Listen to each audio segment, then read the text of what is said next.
कीर्तनकारांनी अभंगावरच बोललं पाहिजे।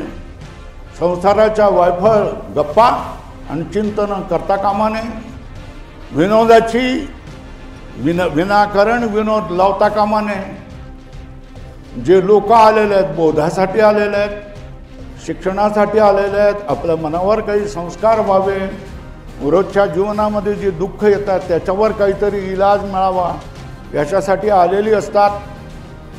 गायकांनी लक्षात ठेवावं की तुमची परीक्षा इथे नसते। मृदंगकारांनी लक्षात ठेवा की तुमची परीक्षा इथे नसते। मृदंगाच्या जवळ तुम्ही माईक लावता कामा नये। तुम्ही जे गायक आहेत त्या गायकांनी तुमचा स्वर स्पष्ट असला पाहिजे आणि तुम्ही काय म्हणतायत हे सगळ्या लोकांना स्पष्ट कळलं पाहिजे।